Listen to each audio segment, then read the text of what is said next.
So welcome everybody. This is Meet Success, and we're up to webinar 8 of the series of 16. So tonight we have Morgan, who's joined us. How you going there, Morgan? Hi, good. Thanks, Terry. How are you? Yeah, good. Thanks for joining us. No problem at all. Happy to do that. That's great. We'll come back to you and give you a proper introduction in a moment. What I'll do first of all is just go through some housekeeping things for those of you who haven't attended one of these webinars before. You'll notice that on your screen you have a control panel, and this control panel is quite large. So if you want to get rid of it at any stage, you just click on the white arrow in the orange box, that icon at the top, and that will reduce your control panel to a toolbar, and you can push that aside so you've got the whole screen to see the presentation. If you want to post a question, you simply expand that again by clicking on the same arrow, and you type in the box where it says type question here, and click send or press enter, and that question will come through to me. So this evening's webinar is going to be driven by some questions that I have for Morgan. Firstly, we're going to start off looking at his job, and then looking at his path to employment in Australia. But it's great if we can be guided by your questions as well. So please don't hesitate in posting your own questions. If you want to ask a question that's using a microphone, make sure that you have your microphone on and you can click on the hand signal. So this hand will come up and it'll indicate that you want to speak. So I'll open your microphone. At the moment everybody is muted, and once I see that hand I'll open the microphone to you, but please make sure that your microphone is on and it's turned up so we can hear. Now I'm getting a little bit of echo in my headset, so hopefully you're not, but if you are, just let me know. I'm not sure there's a lot we can do about it. We've tried to troubleshoot the problem, but it seems to be still persisting in my headset at least. Okay, let's move on. Before we have a chat to Morgan, I'm going to ask a few questions first just to work out who's out there. So the first question I'm going to ask you is, where are you? Are you in Melbourne, regional Victoria, interstate, or overseas? If you can just click on one of those options, that'll give us an idea of where everybody is located. As I said before, we have 55 people attending this evening. I'll just give you a few more seconds. We've got 70% voted, 80%, 94%. Okay, we're nearly there. Give you a couple of seconds. Okay, I'm going to close that off. Yes, there is an echo from my side. I'm not sure what we can do about it, unfortunately. We've tried to fix this problem, but we'll just have to bear with it, I think. Hopefully it's not too annoying. Okay, let's close that off and see what the result is. I'll share that result with you. So 43% in Melbourne, 29% interstate, and 29% overseas. Okay, great. I'll hide that one. Let's have the next question. So the next one is, are you in Australia working in your profession, in Australia not working in your profession, or overseas and planning to come? If you can just select one of those. I'll wait until you indicate which is relevant to you, and I'll post that. 60% voted. Another couple of seconds and I'll close it off. Okay, 100% voted. That's great. I'll just share that. Okay, half in Australia not working, 13% in Australia working in your profession, and 38% overseas planning to come. Okay, so those of you who are working in your profession, please feel free to add comments as well. You don't always have to ask questions. If you have something to add to the conversation, please feel free to do that. So I'll hide that. One more question before we start off this evening, just to get an idea of who is out there. If you could just tell me what your profession is. So you're from banking, finance, accounting, the money people, engineering, IT, sciences, or if you don't fit into that category, the other. Okay, a couple more seconds and I'll close that one off. 88%. Still waiting. Okay, 100%, well done. And I'll share that. Okay, evenly distributed between engineering and IT. So some of the things we'll be talking about this evening will be specific to IT, and others will be general topics related to employment in Australia. Okay, so back to Morgan. Are you still there, Morgan? Yes, still here. Okay, thanks for joining us again, and what we're going to do is start off by, if you could just tell me a little bit about your current job title. What is it? Yeah, my job title is technical consultant, which is basically a pre-sale role. It's a very popular triangle-shaped account management team. There is a account manager who is the salespeople manage the customer relationship and the commercial, and there is another service manager who manages the day-to-day customer services. And my role is in between of them to manage all the technical part in sales circle. Okay. So I think yeah, you might find that different similar roles have different names like sales engineer or pre-sales support, something like that. Okay. So sales engineer or pre-sales support would also be another title of yours. Is that correct? Yes. Okay, great. And this isn't the only title you've had. What have you been doing previously to this job? My previous job titles including sales engineer and system engineer. The sales engineer is pretty much the similar one to this technical consultant role, and the system engineer was mainly about requirement gathering and the solution design, sort of like a software development related activities. Okay, so it's quite useful here tonight because there could be some developers who could find something interesting, and maybe business analysts perhaps as well, who might be able to get some information as well that could be relevant. That's great. Yeah, hope so. Just run us through what you do on a daily basis. You've told us what your role is within the team. What's a typical day for you?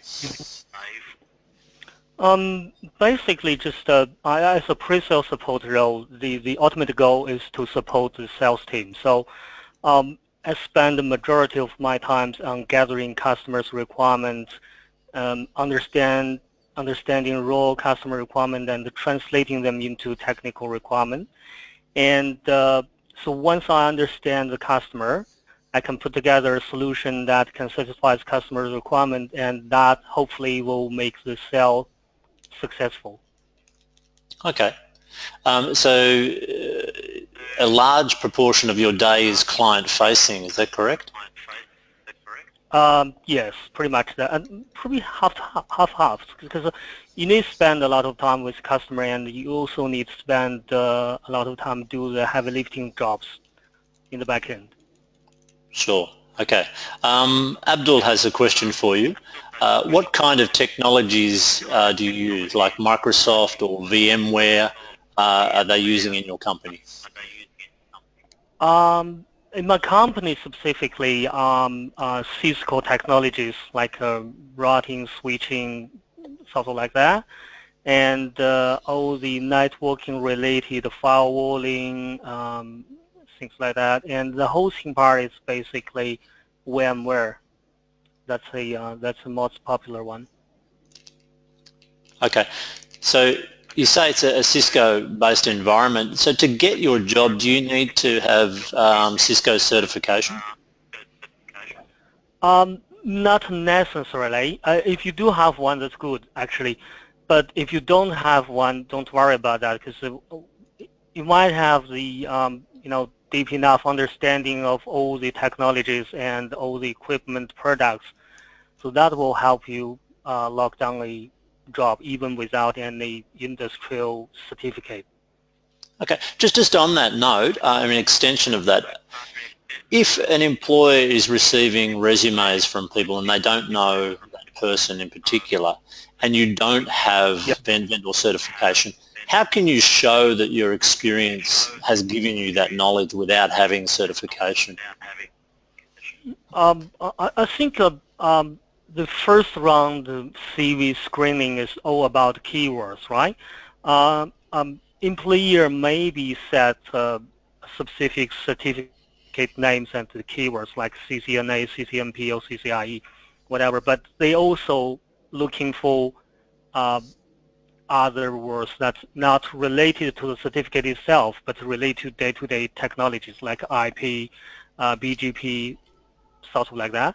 So if you do have enough experience and you can put that into your CV as um, very abstracted, that will help, I think.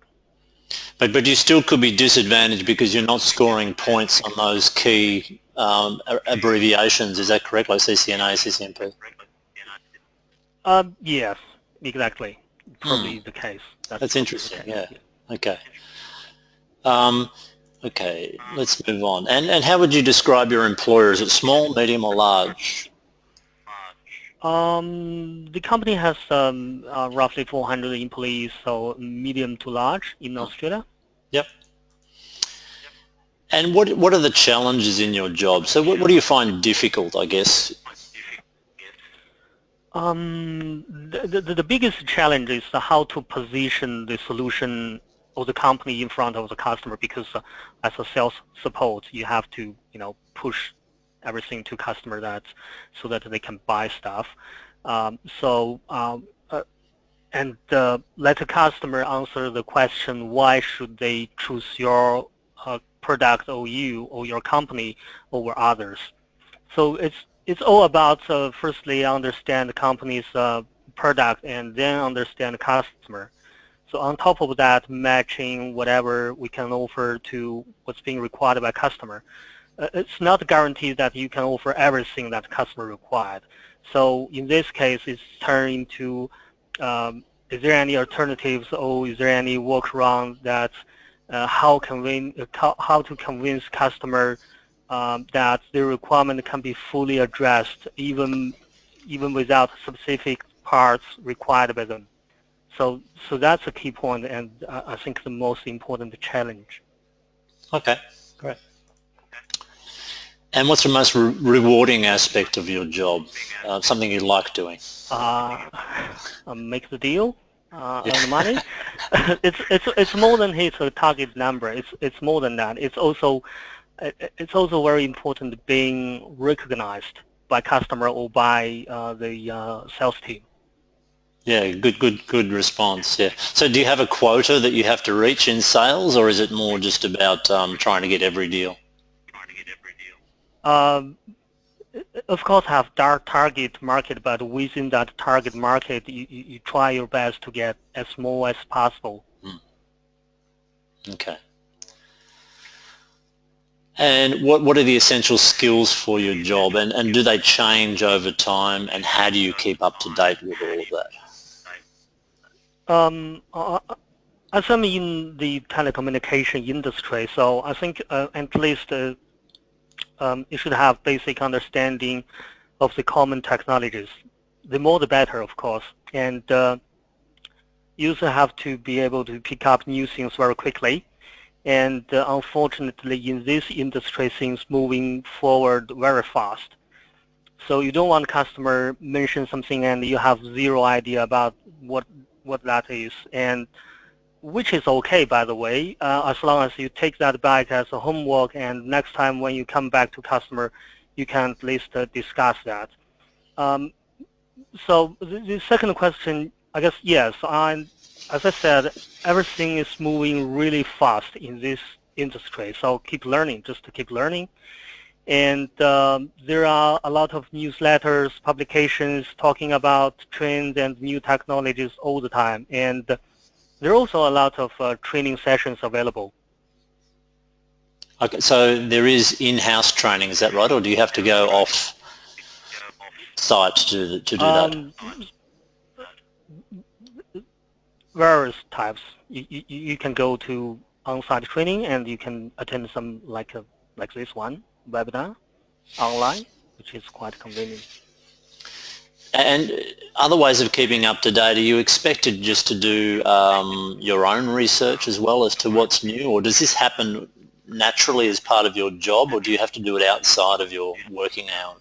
Um, Mostly naturally, because as long as you're in this industry, people talk about new stuffs, and you heard new words, and you searching for the word, Googling, and then you might need some deep understanding, so you search for some detailed documents and articles, and then maybe some training sessions. That's all depends on if you really interested in this specific topic or not, Mm. or do you think it's relative or not? Okay. It's a difficult profession, IT, in many ways, isn't it? Most professions have like a base, a skill set and knowledge, whereas IT is just changing all the time. Yes, yes. Hmm. Okay, let's move on. You've already said you're undertaking formal as well as incidental training. And how does your industry sit in the Australian economy? We hear about, automotive industry is shrinking, manufacturing is shrinking. How do you see Yeah. IT and telecommunications in Australia? It's quite interesting. From what I can read from various resources, the IT industry been shrinking for the past 8 or 9 years already as a effect of a global business crisis. But it seems like it has turned back growing from last year. So I guess it's quite a good timing to join or to come back to this industry if you have any relation to telecommunication. Hmm. Is the NBN rollout having anything to do with that, or is that completely separate? Uh, probably yes, but I guess just it's more than that. It's all over the world. The world has come back to a red track, and the telecommunication is just the new technology to support every single other industry. Okay. So there was concern that many IT jobs were going offshore. How do you see the Mhm. future of this? Do you think it's still a viable industry, or is globalization going to pull most of the work offshore? Yeah, I heard um, business go overseas to offshore their services, their business, like a contact center or software development. But there are also some business come back to Australia after years of practice, because they found it's also very important to close to the customer, to be able to sit with your customer and communicate face to face.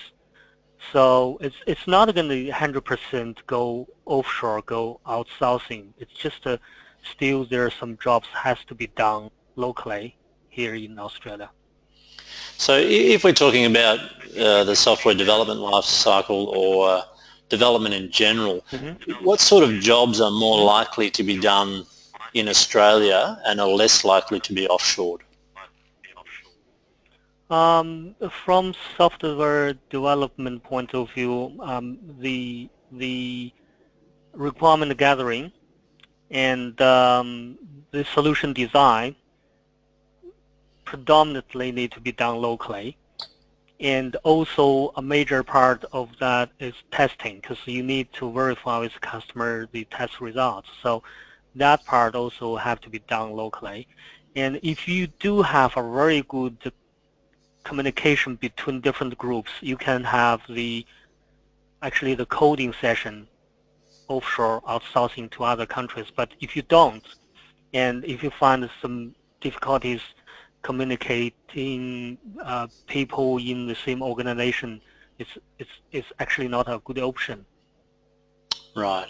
So that means technical people who also have good communication skills and client-facing skills will be in demand, do you think?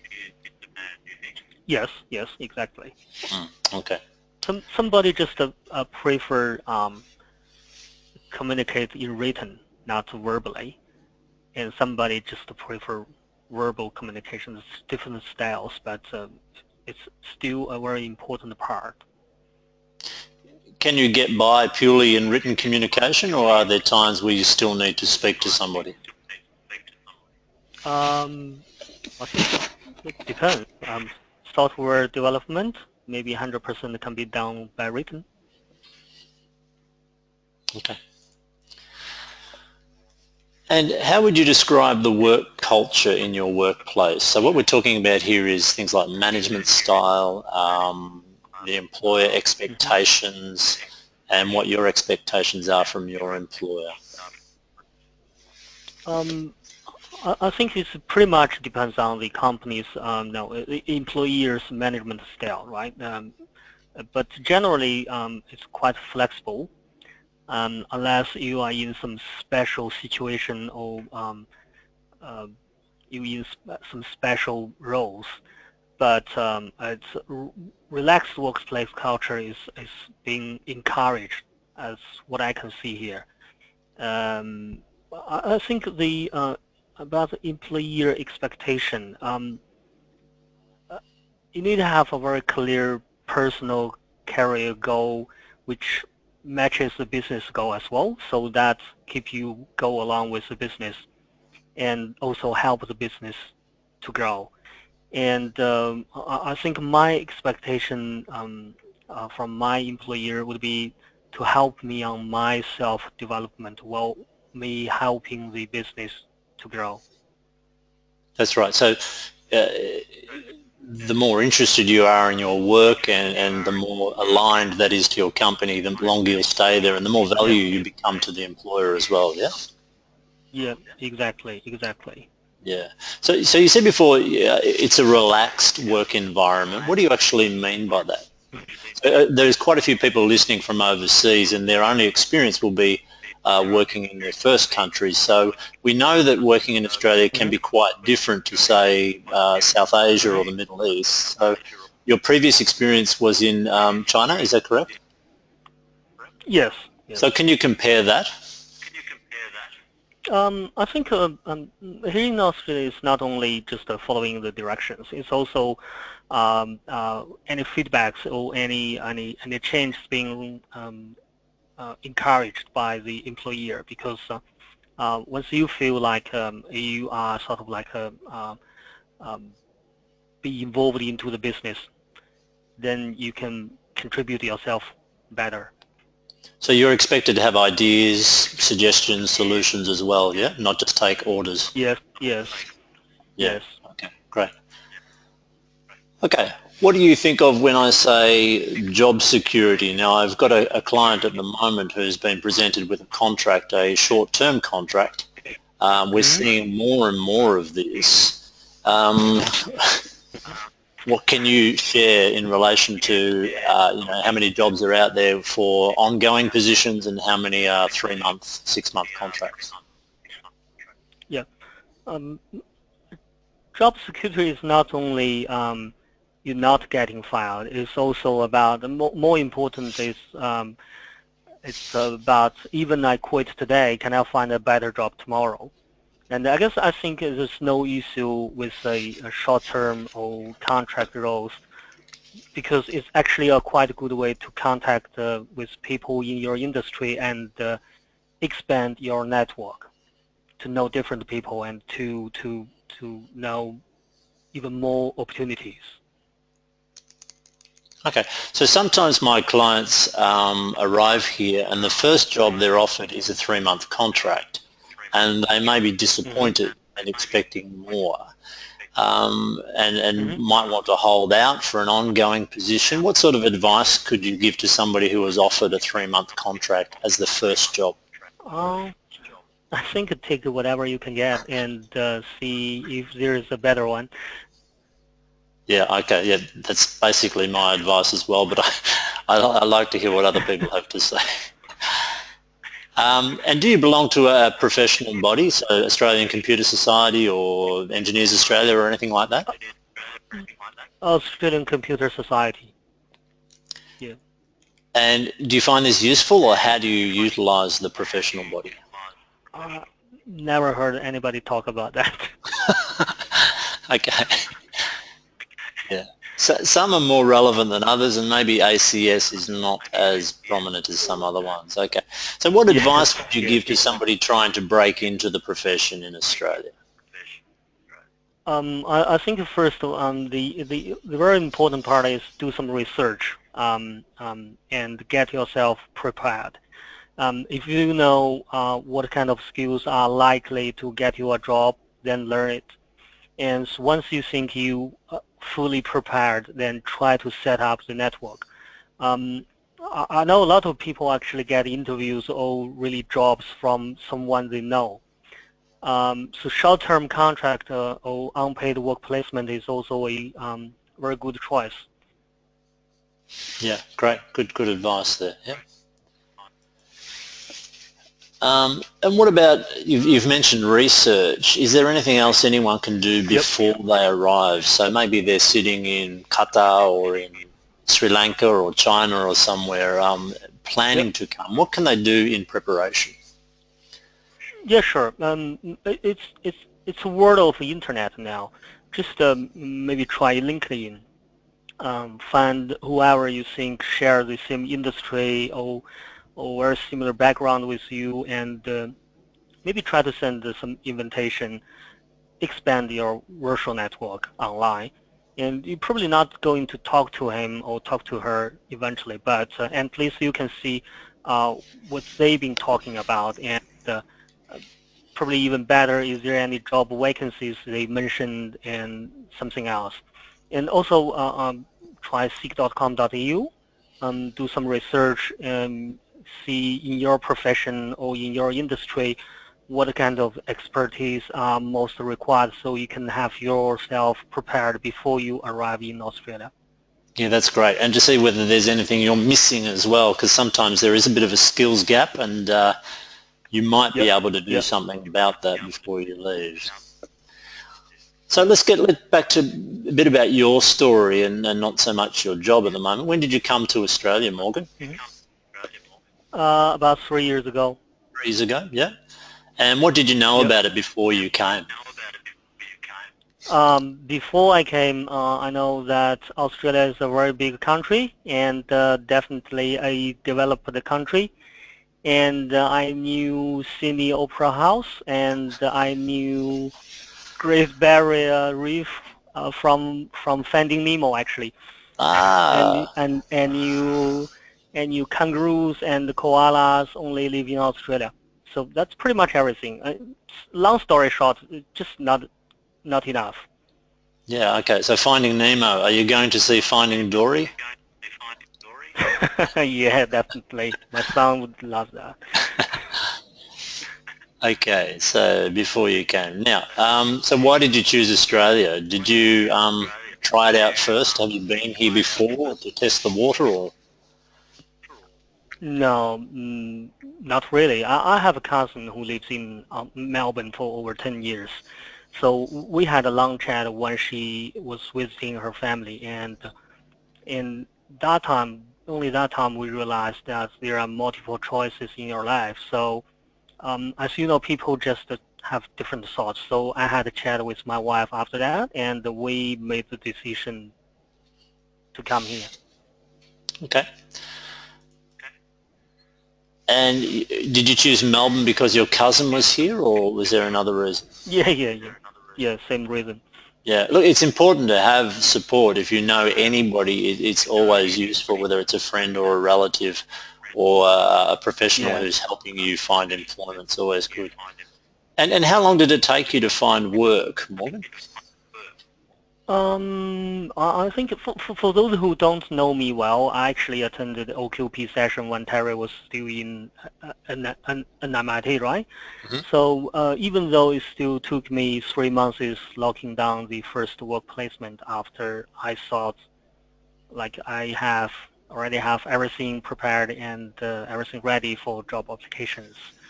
And the work placement was a 3 month contract. Not too long after that, a month or so, I found my first paid job here in Australia.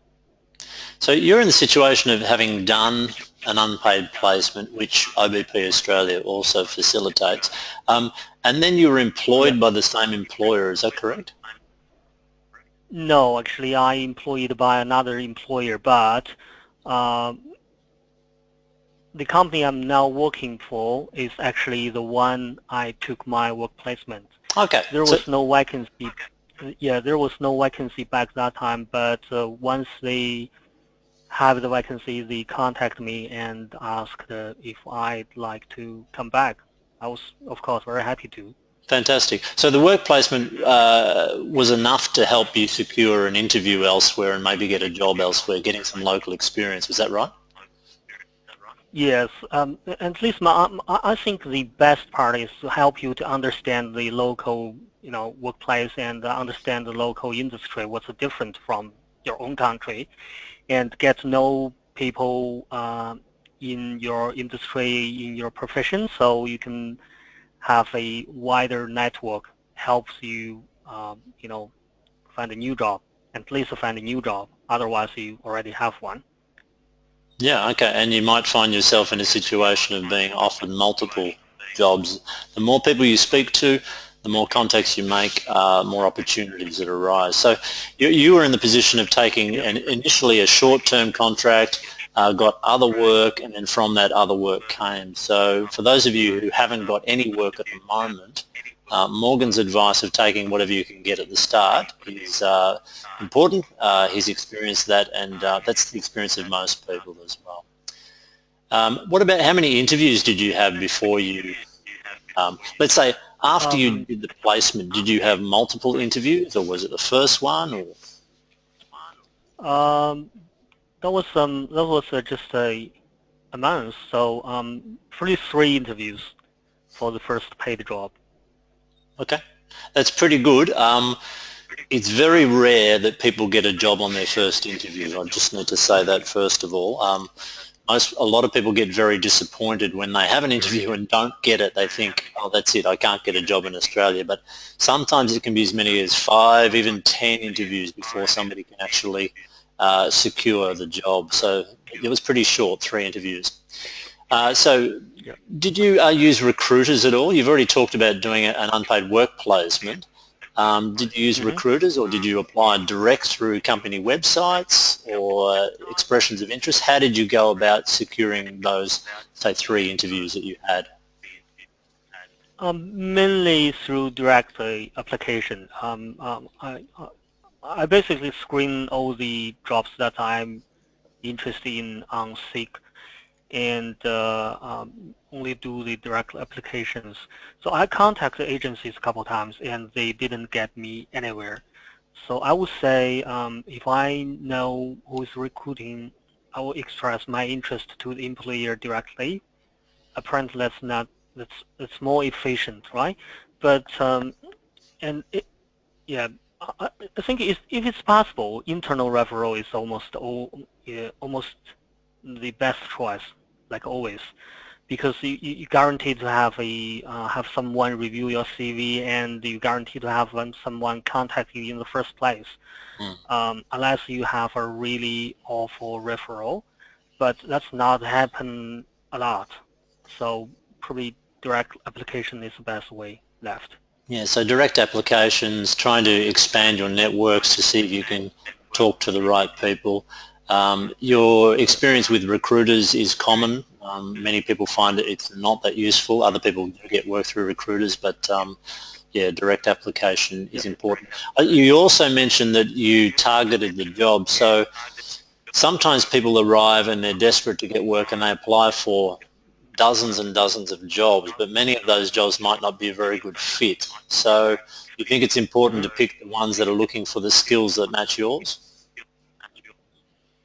Um, yes, because I think it's not just for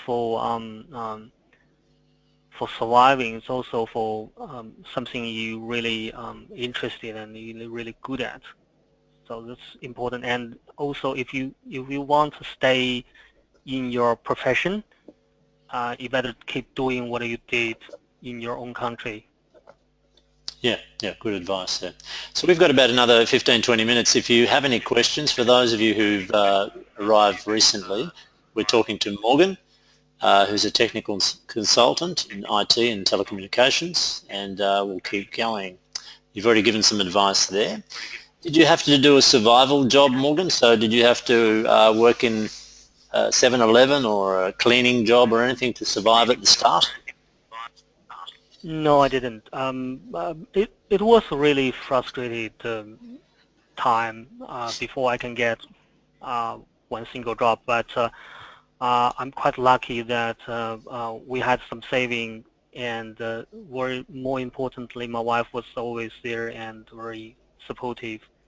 So so I can spend my time to do more important things like job hunting. Yeah, I think that's a really important point. For those of you who haven't arrived in Australia yet, if you can come with as much savings as possible, it really does help, because if you do have to take a survival job, as Morgan said, it can impede your ability to look for professional employment, and it's hard work looking for a job, and if you're spending all day cleaning or working in a shop or driving a taxi, it's really going to prolong that period of unemployment in many cases. Okay, just think back to your first year if you can, Morgan. What are 3 things, or maybe 1 or 2 if you can't think of 3, that you learnt about Australia, either about the culture, the industry or the country? The first one, most importantly, Australia is not a tropical country, especially not Melbourne. That's for sure, especially those ones come from India or Sri Lanka, or these countries, be aware of that. So bring some And warm clothes, eh? also, yeah, bring some clothes as much as you can. And I think also Australian accent is very unique and very interesting. I think I can never speak like that. That's probably, yeah, something I realized in the first year. And how are you going with that? Is that getting easier? Getting easier to understand, but never gonna easy to speak like that.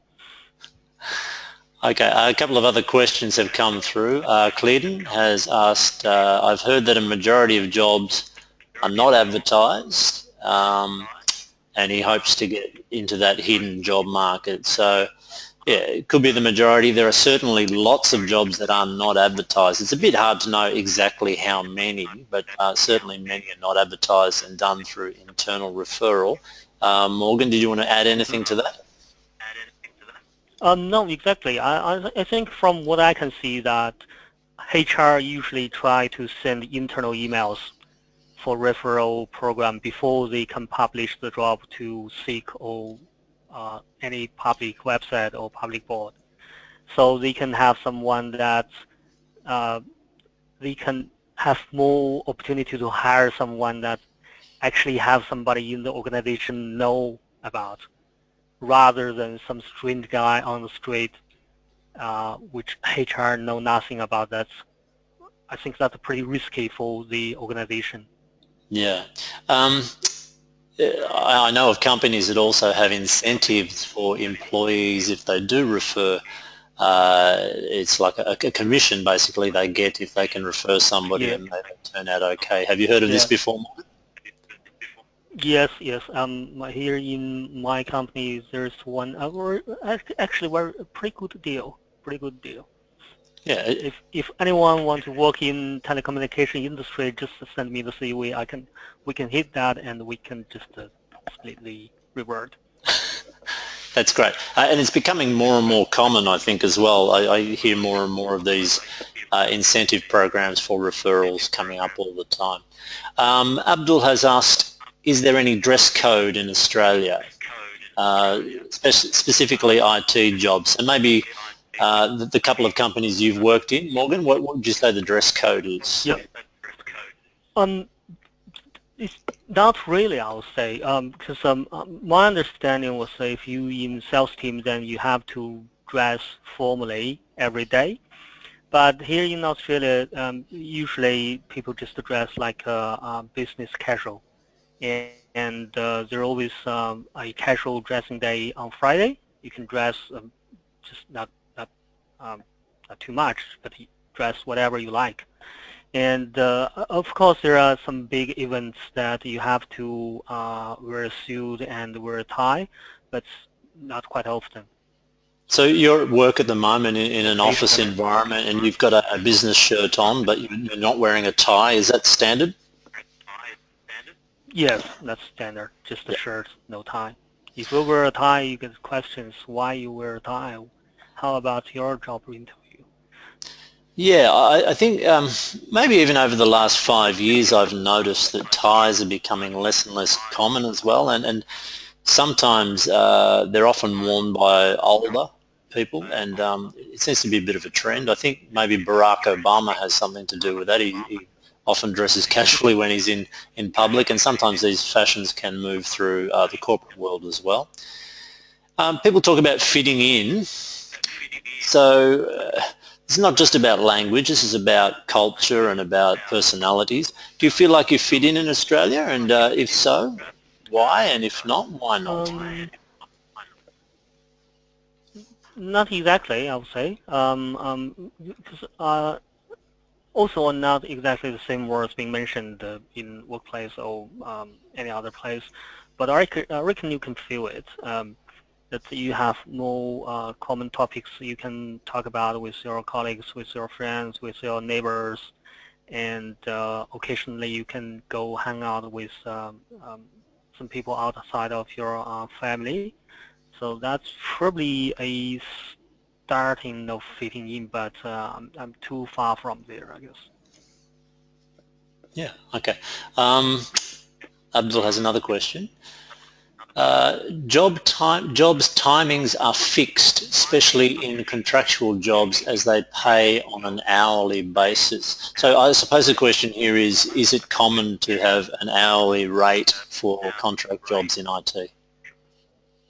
Um, I couldn't comment that because I never met somebody or never done a hourly based job. Okay, just to fill Sorry you in about on that. that, Abdul, from my experience and knowing what other clients have taken up as offers, you get both.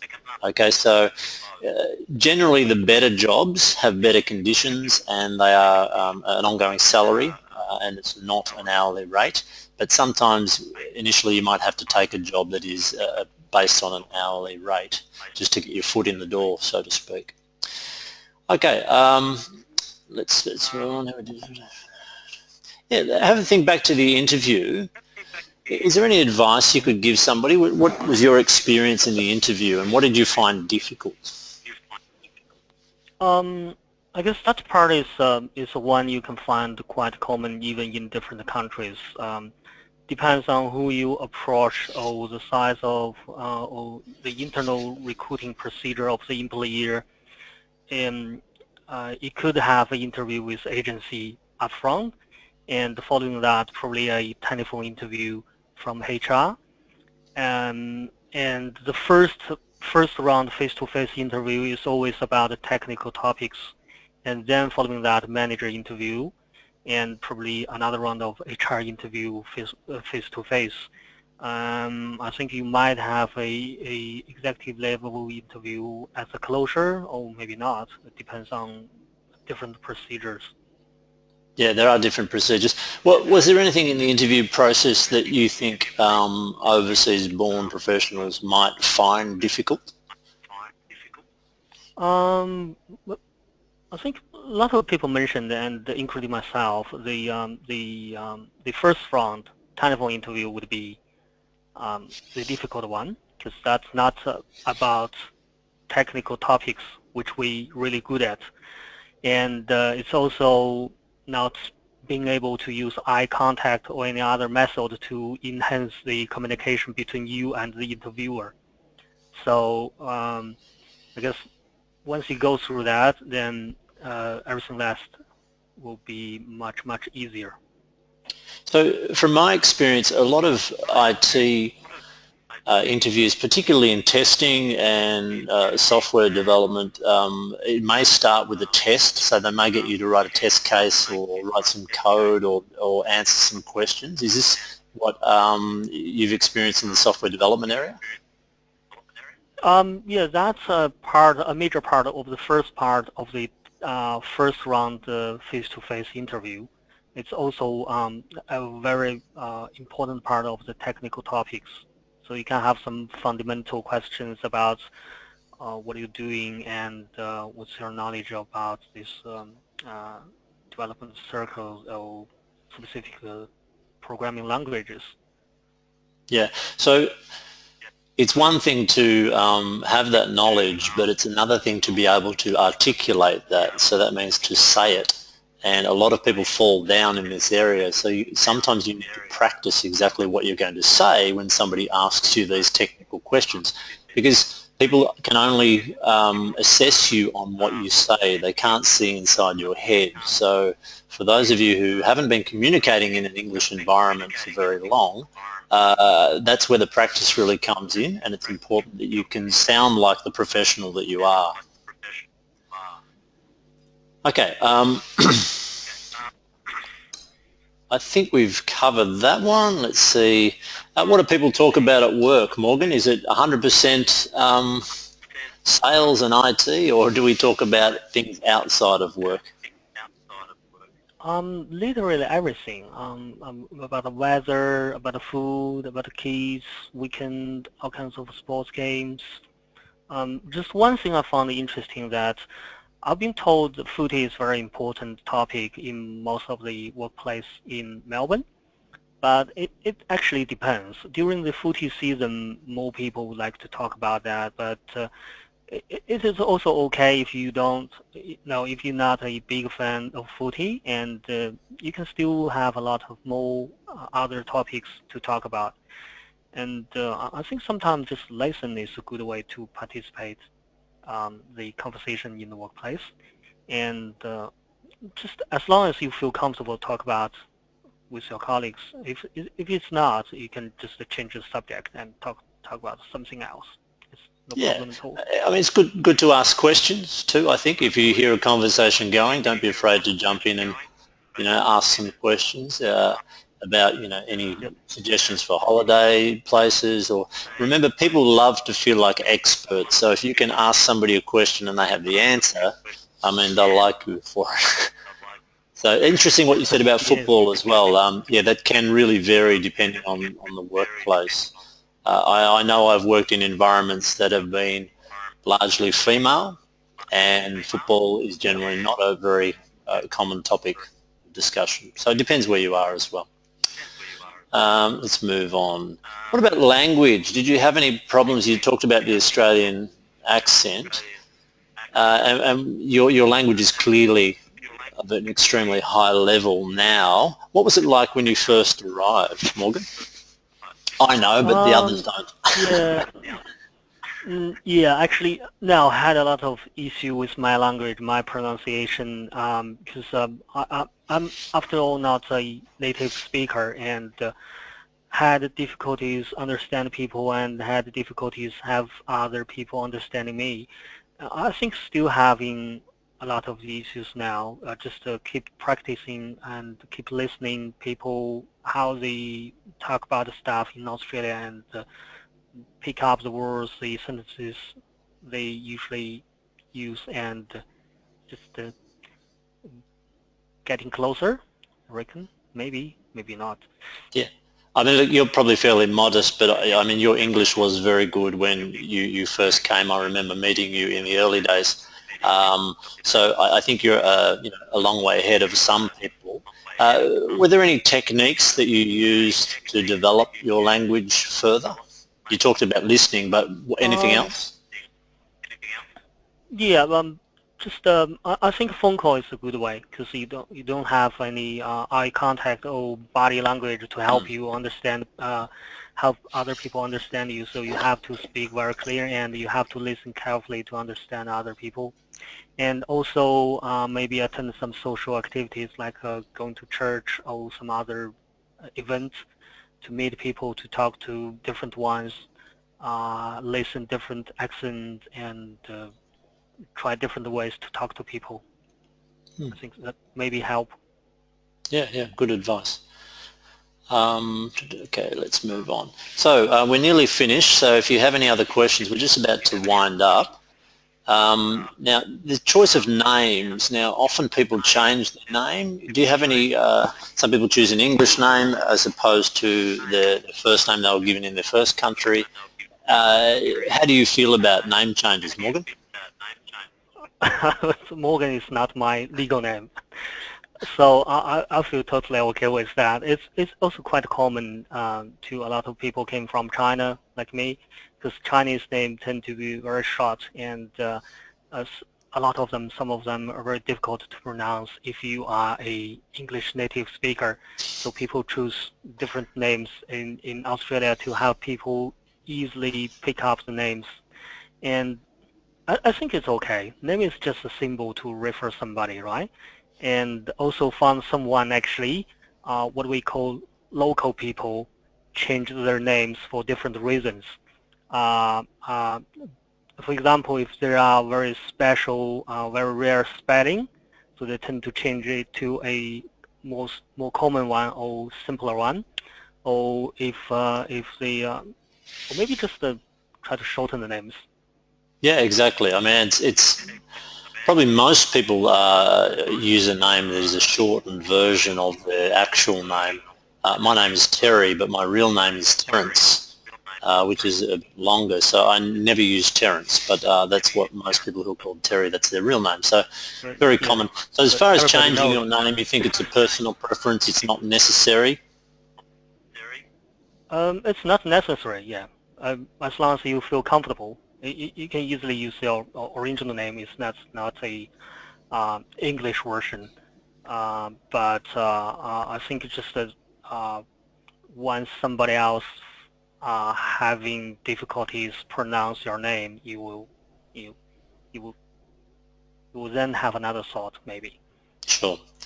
Okay, we might finish up. I think we've covered most of these other things here. So before we say goodbye to Morgan, let's just talk about next week. Next week is week 9, and next week we have George, who's a mechanical engineer or a fire protection engineer to be more specific, who'll be coming to join us. So feel free to register again. You'll all receive an email notifying you of next week's session. So Morgan, thank you very much for your time, and I think it's been really valuable hearing you speak about your job and your experience. So thank you for giving up your valuable time. No problem at all. Very happy to help people in that difficult situation, because I've been there before for quite a long time, and I had a lot of helps from different people. I really appreciate that. So if anyone found my suggestion valuable or useful, I'd be very honored and very happy. Excellent. Thanks again for your time. And if you want to find out more about OBP Australia, please just drop me an email or give me a call or visit the website, and I'm happy to talk to you about your specific situation and how we might be able to help. So that's it for this evening. Good night and sleep well, and see you all next week. Thanks, Morgan. See you later. No problem. Thank you very much. See you.